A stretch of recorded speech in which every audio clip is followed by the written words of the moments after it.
The moment you step foot on Mustafar, the first thing you'd notice is the heat. An overwhelming, all-consuming heat. In fact, if you look closely, you'll see your shoes are already melting into the scorched ground beneath you. Mustafar is one of the deadliest places in the galaxy for two main reasons. First, the planet is covered in rivers of lava that come from the near constant volcanic eruptions, every 2.5 seconds to be exact. And second, its atmosphere is a toxic nightmare, filled with gases like sulfur dioxide and hydrogen sulfide that burn your lungs with every breath. It's toxic, but not quite fatal. Well, usually. Imagine standing inside an oven preheated to 500 degrees Fahrenheit. Now crank that heat up 4 times higher, and instead of dry air, the walls are bleeding molten rock. That's what it's like to breathe on Mustafar. The heat doesn't just make you sweat, it cooks you alive. Your skin peels off like burnt paper, your blood starts to boil, and even if you could somehow survive the surface temperatures, the air itself is a death sentence. Mustafar isn't just hot, it's the galaxy's version of hell, where the ground flows, the sky burns, and just being there is enough to turn you into smoke. Your odds of survival go a little further up if you stay on platforms above the lava instead of the bare ground. Places like metal walkways and floating droid platforms that were built with advanced tech to withstand the extreme heat. But if you step 1 foot off one of those, it's game over. On the opposite side of the spectrum, we have Hoth. Unlike Mustafar, this planet is completely and permanently frozen. So instead of melting, you'd quickly become a frozen solid block when the temperatures drop to about minus 150 degrees Fahrenheit at night. For reference, that's about 3 times colder than the average temperature in Antarctica during the winter. During the day, it quote-unquote warms up to a bone-chilling minus 60 degrees Fahrenheit, which means if you didn't have the proper equipment, your body would start to freeze in just 30 seconds. But what about someone like you, who's tough enough to handle the cold? Well, Hoth still has plenty of tricks up its sleeve. This icy wasteland is home to the Wampa, a massive 10-foot tall predator covered in thick white fur. It blends perfectly into the snow, just waiting to ambush its next meal, with razor-sharp claws and a crushing bite. If a Wampa spots you, there's a good chance you're on the menu. And that's not even the worst of it. Hoth is constantly battered by brutal snowstorms that will make it impossible to see more than just a few inches ahead. If you get caught in one, you'd quickly lose your way, wandering aimlessly until you collapse, turning into a human popsicle or a cold human kebab. Even if by some miracle the cold and the predators don't get you, there's always a chance of being crushed by falling ice from the many frozen caverns. Or perhaps the joy of starving to death, since there's virtually nothing to eat on the entire planet, unless you develop a taste for raw snow lizard meat. These furry snow lizards, known as tauntauns, might seem like a convenient mode of transportation, but they're also known to throw their riders off their backs when spooked. Imagine landing face first in the snow, breaking several bones, and then watching helplessly as your only means of transportation slowly gallops away into the abyss. Now that would suck. And if all that wasn't enough, Hoth's atmosphere has significantly less oxygen than what humans need to operate. Meaning, even if you somehow avoid freezing to death, your brain would slowly become oxygen starved, leaving you disorientated and unable to make even the most basic survival decisions. You'd start to hallucinate and become completely incapable of thinking straight. It'd be like trying to solve a math equation while you're extremely drunk. It's just not happening. So, unless you're looking to be turned into an ice block or Wampa's midnight snack, Hoth might not be the best vacation spot for you. A slightly more bearable option though is Dagobah, which, unlike Mustafar or Hoth, probably won't immediately kill you. Great news. But don't get too excited, because right from the start, you'll notice there's danger in the mud. Almost 90% of the planet is a thick, sticky swamp where every step is a gamble. One minute you think you're on solid ground, and the next you're sinking waist deep into sticky mud. Big slimy slugs hide just beneath the surface, ready to pop out and swallow you whole before you can even shout. What's worse is the humidity. The air here is so thick with moisture that every breath feels like you're inhaling a wet sponge. Within hours, your clothes are soaked, part sweat, part swamp water. And don't even think about drinking from those stagnant stagnant pools. One sip and you'll be doubled over with a gut full of parasites, vomiting your last regrets into the mud. But maybe you came prepared. Water filters, high-end gear, survival training. Doesn't matter. On Dagobah, you're not the hunter. You're the prey. See those vines hanging from the trees? Yeah, those aren't vines. They are vine snakes. Silent, coiled, and just waiting to drop down on your unsuspecting head. And if that doesn't get you, maybe the Jabba bird will. It swoops in from the canopy, eyes locked on anything that moves, looking for its next easy meal. Or maybe it's the dragon snake that gets you first, rising out of the muck when you least expect it. And that cozy looking log you want to sit on? Surprise! It's the home of a bogwing, a bat-like predator waiting for the perfect moment to strike. Even the Force is twisted here. That creepy cave that Luke explored, it's not the only one. Dagobah is full of these dark, haunted places where the Force warps reality. Step inside and you're met with visions, twisted, disturbing hallucinations that mess with your head. Some people go in thinking they've found shelter and never come back out. Dagobah doesn't kill you all at once. It breaks you down, body and mind, until the swamp swallows you whole. Every second is a fight for survival, and nothing here is ever what it seems. Let's take things up a notch and head to Tatooine. To give you the rundown, this planet is pretty much the complete opposite of Hoth. It's super hot, with two suns constantly beating down on you. Because of these twin suns, daytime temperatures hit about 120 degrees Fahrenheit in the shade, and over 160 degrees Fahrenheit in direct sunlight. But there's more to Tatooine than just the heat. You see, this planet wasn't always a desert. It once had a diverse range of deserts and rainforests, but for unknown reasons, the climate changed and turned it into the dry wasteland we see today. The native Tusken Raiders, a tough band of nomads, have roamed these deserts for generations, and they've learned to dominate with almost no water, using every trick they know to find even the tiniest drop in this harsh land. Without enough water, life here is nearly impossible. Your body will try to cool off by sweating, but in this dry heat, your sweat evaporates almost instantly. You'd be dried out in just a few hours, or even minutes if you're not in top shape. Water is so scarce that every drop is a treasure. Settlers rely on moisture farmers, like Owen Lars, a resourceful man who saves every precious drop with his clever vaporators. Tatooine is a planet that's actively trying to kill you. Massive sandstorms rolling every year, erasing landmarks and leaving you blind in a sea of shifting dunes. But the real danger lies in Tatooine's underworld. Crime lords like Jabba the Hutt, a huge, slug-like alien who rules a lawless empire from his palace in the Dune Sea, control the illegal trade, drawing in smugglers and bounty hunters from across the galaxy. All the most dangerous people in the galaxy are gathered here in one place. So if the weather doesn't get you, they probably will. You look at the wrong person the wrong way and it's lights out for you. Whether it's the heat, the storms, or a blaster bolt to the back, every path on this planet eventually leads to the same place. Your grave in the sand. The first thing you'll notice when you arrive on your next planet is that there's no ground. None. So your first and most immediate cause of death is falling, and falling, and falling some more, until the pressure crushes your body like a soda can under a speeder.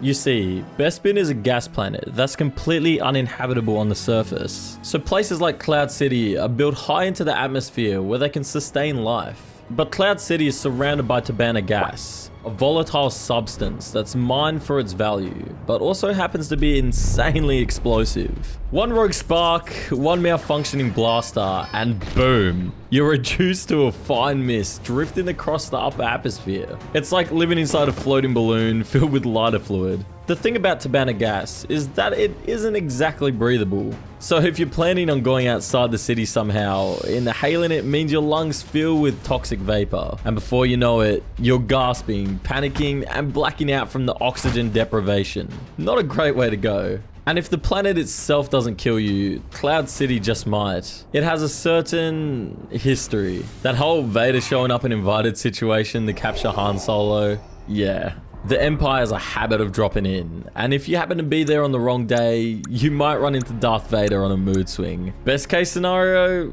force choked. Worst case, You're frozen in carbonite and shipped off to become wall art for some Hutt's throne room. Next up is Coruscant, and at first glance, it might seem like a safe haven compared to our last planets. But don't be fooled by its shiny skyscrapers and polished streets. This planet is a death trap in disguise, just like all the others. It's kinda like if all of Earth was covered in New York, only worse. Here, you have to worry about getting mugged, beaten, or even sold to the highest bidder. And if that doesn't get you, the pollution will.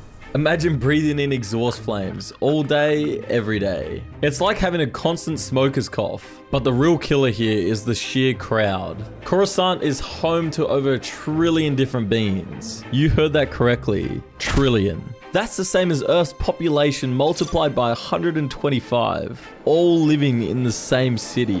With that many people crammed together, diseases spread like wildfires. One sneeze from a sniffly Quarren, and boom, you're patient zero in the galaxy's next pandemic.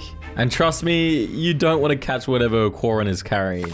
These squid-faced aliens thrive in damp environments, but Coruscant's polluted air and recycled oxygen aren't exactly ocean fresh. So when a Quarren catches a cold, it's a nasty mix of mucus and alien bacteria that spreads fast in the overcrowded lower levels. Before you know it, you're coughing up something that belongs in a science experiment. This city has many levels to it, with more and more criminals the further you go down. If you wander below level 50, your chances of getting mugged, beaten, or even sold off by a crime lord who collects humans like trophies are sky high. Coruscant is home to a thriving underworld. Crime lords control much of the illegal trade, and the planet's strategic importance makes it a hotspot for espionage and terrorism. During the Clone Wars, Separatists even captured Palpatine, sparking the Battle of Coruscant. This planet's not the worst, but it's certainly not all it's cracked up to be. Next up is Endor, and while this forest moon looks cute with all its fuzzy Ewoks in their tree houses, don't be fooled.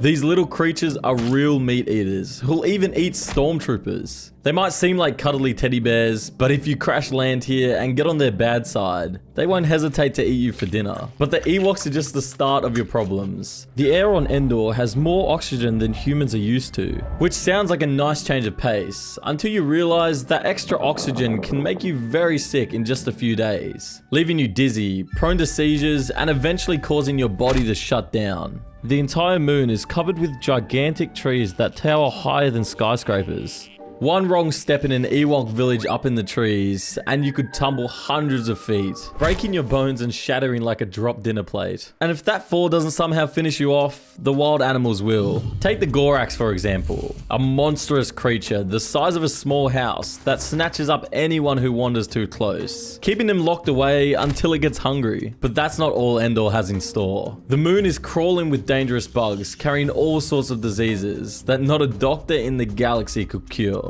Even the plants seem to be out to get you. Some of the local flowers release tiny spores that trick your eyes, making you see things that aren't really there. Breathe in too many of these spores and you might panic and run off a cliff, convinced that your own shadow is chasing you. When night falls, the forest turns pitch black, which, as you can imagine, brings problems. With falling branches, hidden drop-offs, and nocturnal creatures on the prowl, every step becomes a risk. In short, Endor isn't as cute as its fuzzy inhabitants make it look. If the water is more your thing, you should try Kamino, most famous for being the wet planet where they made all the clone troopers. If you think rainy days back home are bad, Kamino is basically underwater with extra steps. It rains 24/7, and not the nice gentle rain that helps you sleep, but the kind that feels like someone's throwing buckets of water at your face non-stop. This whole planet is one giant ocean, with a few cities built on tall, wobbly poles. All it takes is one big storm, and trust me, they happen all the time.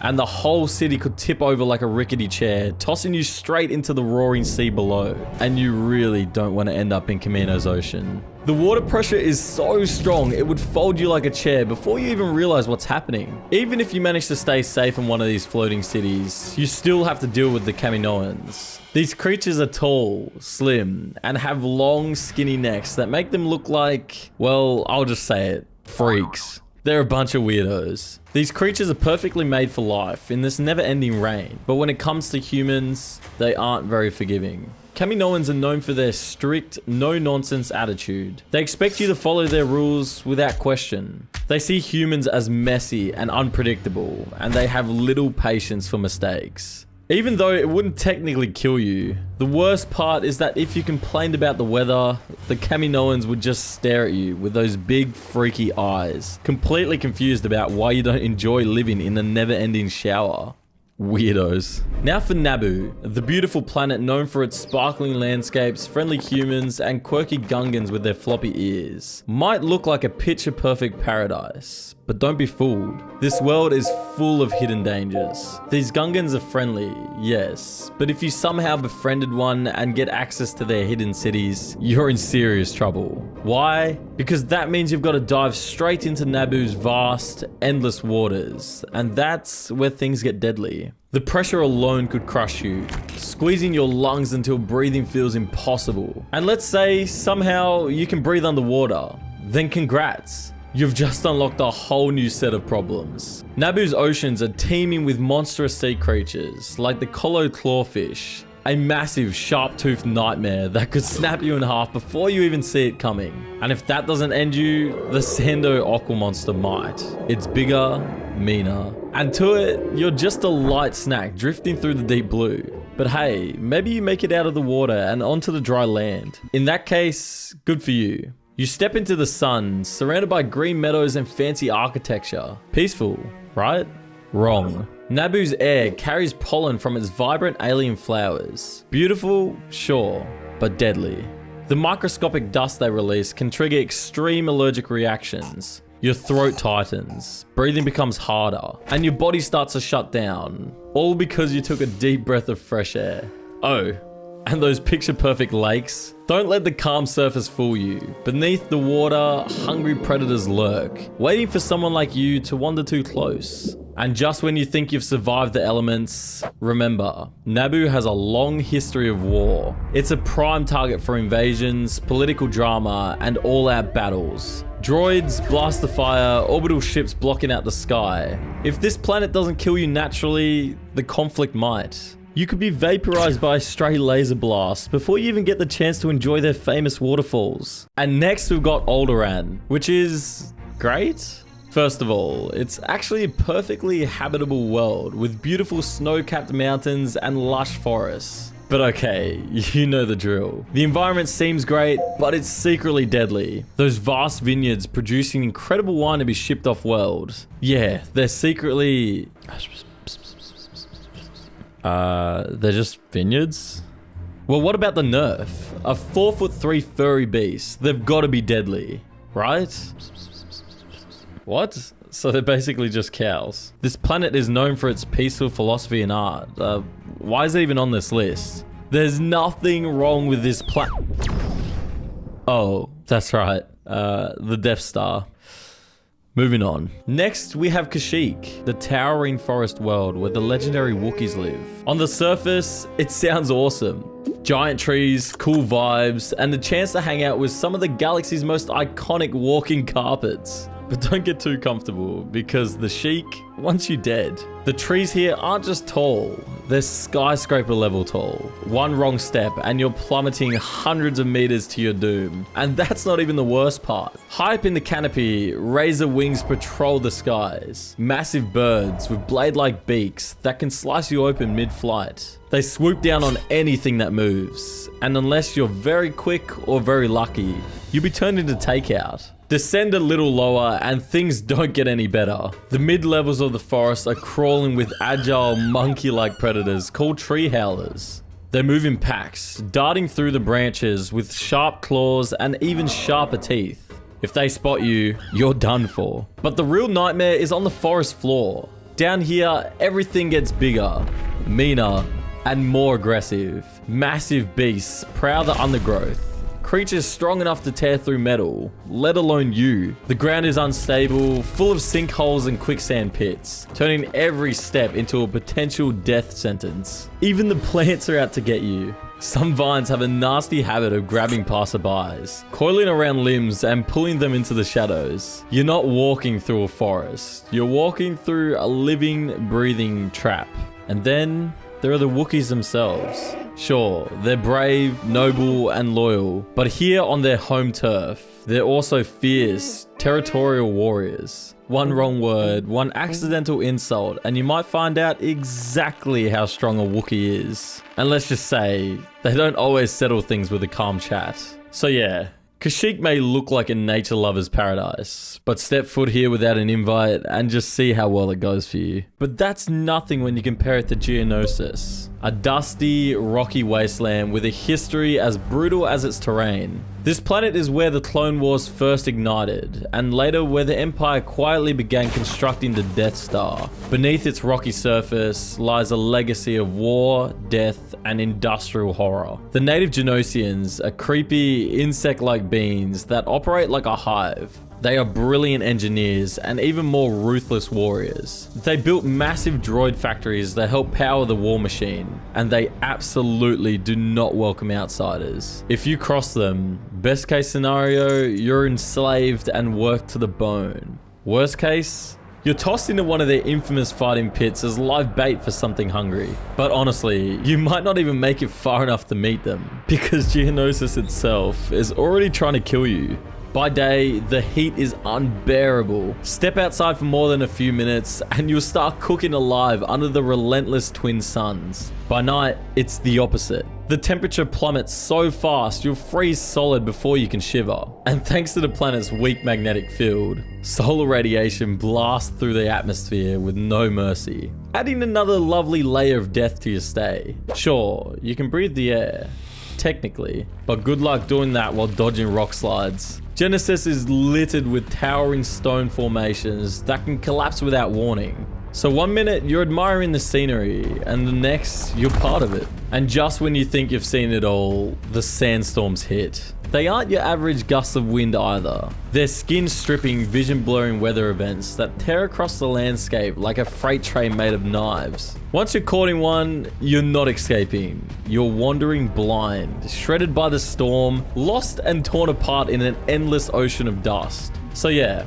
welcome to the galaxy, where everything from the ground to the sky is trying to make sure you never leave alive. And that's just the tip of the iceberg. There's a bajillion more planets to cover, so let me know if you want a part 2. Subscribe!